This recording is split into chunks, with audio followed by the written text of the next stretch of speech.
Halo semuanya, jumpa lagi dengan gue Chandra di channel Serapin Tekno. Dulu smartphone dari brand yang satu ini bisa dibilang adalah smartphone dari brand limbah Jepang cuy. Tapi sekarang udah beda cuy. Mereka sekarang udah masuk resmi ke pasar smartphone Indonesia. Salah satunya smartphone dari brand yang akan kita bahas dalam video kali ini, yaitu Sharp Aquos Sensei 8. Smartphone yang menurut gue ini menarik banget ya, karena dia pakai chipset yang jarang banget dipakai oleh kebanyakan smartphone lain yang ada di pasaran, terutama buat market di Indonesia. Ya, karena memang smartphone yang satu ini pakai Snapdragon 6 Gen 1. Ya, walaupun memang Snapdragon 6 Gen 1 adalah SoC tahun lalu ya, dan ini bisa dibilang SoC yang cukup lumayan lawas nih. Tapi apakah masih se-powerful itu buat dipakai di tahun 2024? Namun sebelum kita bahas lebih dalam soal performance dari smartphone yang satu ini, gue cukup kaget ya pas tahu harga dari smartphone yang satu ini. Gue tahu kalian bakalan kecewa kalau misalnya dengar harga dari smartphone yang satu ini, karena di range harga 6 jutaan kembali 1000 cuy. Dan apakah worth it buat beli smartphone yang satu ini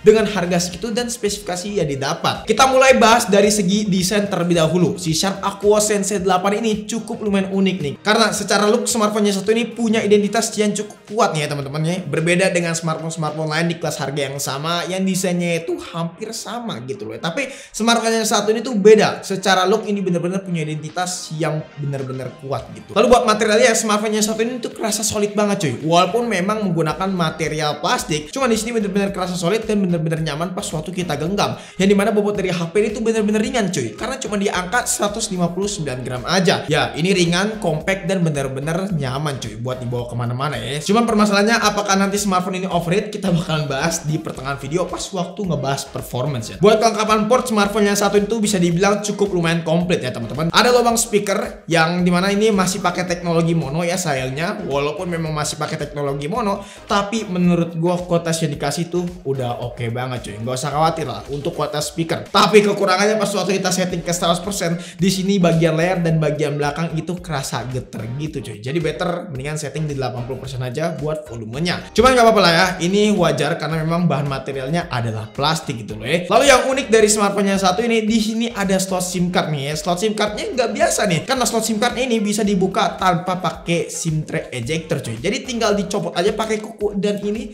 bisa kebuka gini. Ya memang ini tipikal smartphone Jepang ya teman-teman. Tapi yang gue salutin sama smartphone yang satu ini udah support IPX58, yang artinya itu udah tahan air dan juga debu pastinya. Sama sekali lagi smartphone yang satu ini tuh dilengkapi dengan sertifikasi military standard. Buat perlengkapan nih HP ini udah lengkap banget sih bisa dibilang ya. Lalu untuk varian warna di sini ada 3 ya teman-teman. Di sini ada Cobalt Black, Pale Green, dan juga Black Copper. Sekarang kita beralih ke bagian depan, yaitu bagian layar dari smartphone yang satu ini. Smartphone yang satu ini tuh punya ukuran layar yang bener-bener compact, yaitu di angka 6,1 inch cuy. Lalu di sini juga udah pakai panel IGZO OLED 90 Hz dan resolusinya nggak main-main nih ya. Udah Full HD pastinya. Ukuran kecil dan resolusinya Full HD bakalan tajam banget. Dan bener aja, secara spek layar yang dikasih sih di sini bener-bener kelihatan bagus dan berkelas gitu, sama kayak harganya lah ya yang cukup berkelas. Tapi kekurangannya buat layar dari smartphone yang satu ini kelihatan nih masih pakai desain water drop display. Gak cuman itu, bezelnya juga kerasa tebal. Ya walaupun gue yakin orang-orang pasti bakalan nyebut ini beneran bang harganya 6 jutaan. Tapi semua itu akan terbayarkan kalau misalkan kalian nyobain langsung sih smartphone yang satu ini. Ya nyobain lihat layar dari HP ini deh minimal, karena bener-bener IGZO OLED ini menghasilkan warna yang bener-bener pekat cuy. Bukan cuma bener-bener pekat, tapi secara detail di sini juga tajam gitu loh. Karena secara ukuran kan ini cuma 6,1 inch, tapi dikasih resolusi yang cukup tinggi, jadi buat nikmatin konten di sini bener-bener nyaman. Apalagi konten yang SDR membutuhkan warna yang kualitasnya tinggi, ini bener-bener hayu banget. Ya cuman memang desainnya aja nih ya masih pakai water drop display, itu bakalan jadi masalah banget bagi kebanyakan orang. Yap, smartphone yang satu ini walaupun memang smartphone ini punya diagonal yang compact 6,1 inch, tapi feel saat ngegame tuh bener-bener kerasa imersif banget cuy.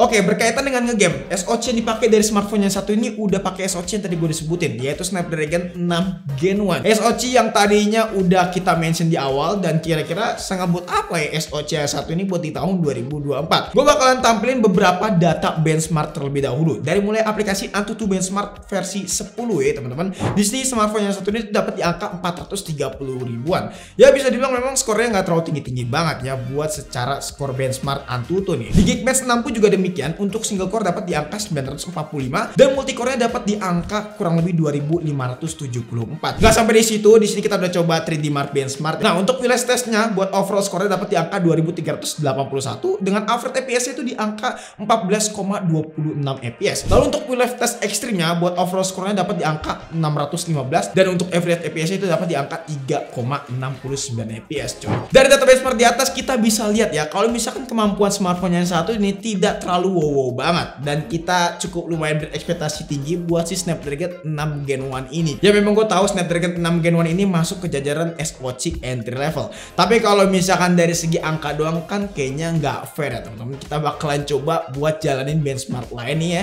Seperti si CPU throttling nih ya. Yang dimana di skenario awal yaitu 30 menit, di sini kalau kita lihat grafiknya benar-benar stabil cuy. Di angka 80%, bahkan nggak ngedrop sampai ke 70%. Lanjut di skenario yang kedua, di sini lagi-lagi nih mendapatkan grafik yang benar-benar stabil di angka 85% cuy lagi-lagi. Emang gokil nih Snapdragon 6 Gen 1 ya teman-teman, di sini punya kemampuan stability yang benar-benar baik. Lalu di pengujian terakhir yaitu selama 60 menit di skenario yang ketiga. Ya dimana di skenario yang ketiga di sini memang ada sedikit drop grafik ya. Tapi drop grafiknya ini cuma sampai 79%-an dan menurut gue ini masih worth it banget. Karena di sini memang smartphone yang satu ini agak ngerasa cukup lumayan panas ya, temperaturnya meningkat. Ya dimana temperaturnya pas waktu di skenario yang ketiga ini agak sedikit naik. Lanjut sekarang kita beralih ke masalah performance gamingnya nih, yang dimana kita bakalan coba dari game Mobile Legends Bang ya teman-teman. Nah settingannya di sini kita coba di Super Ultra nih teman-teman, karena di sini udah kebuka ya teman-teman dengan settingan Super Ultra. Alhasil untuk FPS-nya di sini dapat di angka 90 FPS. Ya walaupun memang di sini FPS-nya kerasa stabil banget ya, dan ini di limit cuy sampai 90 FPS aja. Karena gue yakin harusnya kalau nggak salah sih Super Ultra ini bisa sampai 120 FPS. Cuman di sini agak sedikit limitasi ya sampai 90 FPS aja, dan menurut gue masih oke banget. Lalu pas waktu gue main game Mobile Legends selama 20 menitan di sini baterainya berkurang 8%. Temperaturnya juga tergolong adem karena cuma di angka 39 derajat Celcius saja. Selanjutnya adalah game PUBG Mobile. Settingannya di sini udah bisa tembus ke settingan smooth ekstrim ya teman-teman. Lagi-lagi ini mantap banget settingannya, dan untuk FPS-nya dapat di angka 60 stabil, bener-bener plek-ketiplek stabil cuy. Lalu untuk kapasitas baterainya pas waktu gue geber main game PUBG Mobile selama 20 menit di sini cuma berkurang kurang lebih 10%-an aja. Ya menurut gua masih tergolong irit. Temperatur HP-nya juga masih di angka 40 derajat Celcius saja, naik 1 derajat Celcius. Selanjutnya adalah Genshin Impact nih teman-temannya. Settingannya adalah normal 60 FPS. Gua nggak yakin smartphone ini bakalan kuat ya buat main game Genshin Impact. Tapi nyatanya di sini bisa digeber dengan cukup baik dengan settingan normal 60 FPS. FPS-nya dapat di angka 45 sampai 55 FPS. Dan untuk baterainya di sini selama main game Genshin Impact kurang lebih 20 menitan ya teman-teman, agak sedikit lumayan parah nih hit penurunannya karena bisa sampai 12 sampai 13%-an. Lalu untuk temperaturnya juga di angka 41 sampai 43 derajat Celcius. Ya kalau kita lihat memang masih adem anyem aja lagi-lagi ya teman-teman.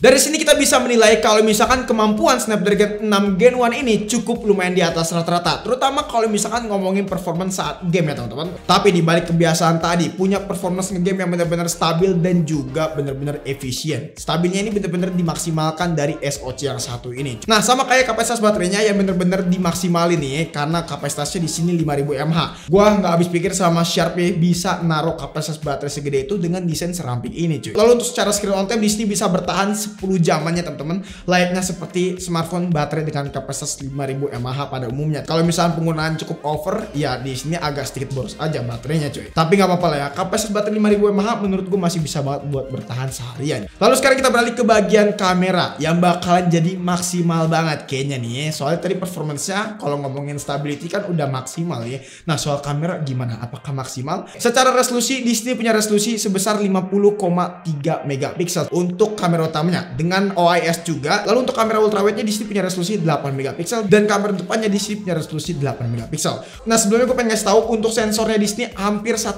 inch ya teman-teman. Jadi sensor smartphone-nya satu ini tuh nggak 1 inch seperti smartphone Sharp Aquos yang R8 ya. Tapi nggak apa-apa ya, kita langsung coba aja dari foto yang pertama dengan kamera utama dalam kondisi siang hari nih ya. Hasil foto dalam kondisi siang hari di sini kalau kita lihat punya tuningan warna yang benar-benar colorful. Warnanya itu kelihatan gonjreng dan detailnya di sini kerasa tajam ya teman-teman. SDR-nya juga di sini benar-benar dimaksimalkan dengan cukup baik. Prosesinya benar-benar oke menurut gua, apalagi kalau misalnya kalian lihat warna awan dan juga langitnya di sini benar-benar diekspos dengan cukup baik. Lalu untuk kamera ultrawide-nya juga demikian ya. Di sini punya karakter gambar yang mirip-mirip seperti kamera utamanya, ya dimana itu detailnya agak sedikit dikurangin dikit ya teman-teman, karena memang resolusinya cuma 8 megapiksel. Tapi menurut gue nggak masalah, itu hal yang wajar. Soalnya secara warna di sini punya karakter warna yang bener-bener hampir mirip seperti kamera utamanya. Oke, buat fitur kameranya memang nggak ada yang gimana-gimana. Ya standar aja sih menurut gue. Di sini ada potret, manual foto, dan juga mode malam. Nah, berkaitan dengan foto malam, gue akuin smartphone yang satu itu punya processing gambar yang kerasa biasa aja. Apalagi pas waktu kita ajak foto dalam kondisi yang bener-bener remang. Di sini noise-nya bener-bener kerasa dan warnanya ya nggak konsisten gitu loh, seperti kamera utamanya pas waktu siang hari. Jadi saran gue kalau misalnya kalian pengen mendapatkan hasil yang bener-bener cakep buat kamera malamnya, pakai fitur night mode aja, dan fotonya kalau bisa dalam pencahayaan yang bener-bener maksimal cuy.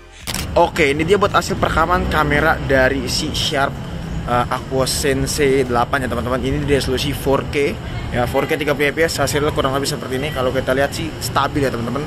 Dan kalau misalkan pengen diturunin ke resolusi Full HD 60 fps itu bisa, tapi nggak bisa 4K 60 fps, cuma bisa sampai 4K 30 fps saja. Hasilnya kurang lebih seperti ini. Dan ini 1x5 nya, terus dan ini 2x nya nih teman-teman. Ya hasilnya stabil sih ya teman-teman. Dan ini digital ya BTW. Nah ini yang ultrawide-nya ya. Ultrawide-nya ini kita harus stop dulu videonya, baru kita bisa pindah lensa. Kalau nggak pindah lensa, kalau nggak di stop maksudnya itu nggak bisa pindah lensa. Tapi hasilnya so far bisa kalian nilai sendiri aja, sebagus ini ya kurang lebih. Yap.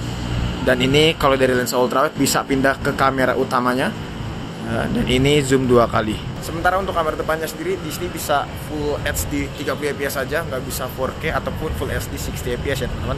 Hasilnya stabil tapi agak sedikit ngezoom dan cropping gitu. Ya bisa kalian nilai sendiri aja. Dan ini juga untuk dynamic range-nya sama SDR-nya. Oke, di sini cukup oversaturate ya kalau kalian lihat. Over exposure ya kalau kalian lihat, dan ya bisa kalian nilai, bantu aja nih di kolom komentar.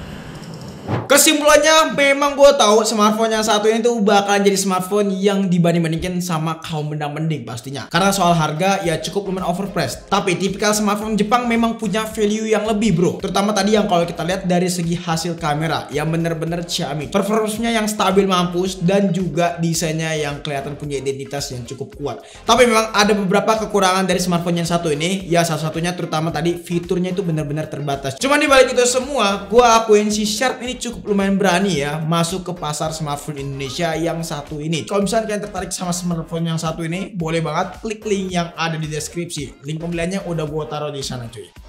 Jadi mungkin cukup sekian aja video kali ini. Kalau misalnya kalian punya pendapat atau punya pertanyaan, boleh banget kok tulis di kolom komentar. Ataupun pengen nanya secara privat, boleh banget DM di Instagram kita di @sarapintekno ya teman-teman. Jangan lupa juga follow tapinya. Terus juga sama lagi, kalau misalnya kalian pengen join ke komunitas kita komunitas Telegram terutama, boleh aja klik link yang ada di deskripsi. Chandra pamit, sampai jumpa di video selanjutnya. Until next time, goodbye.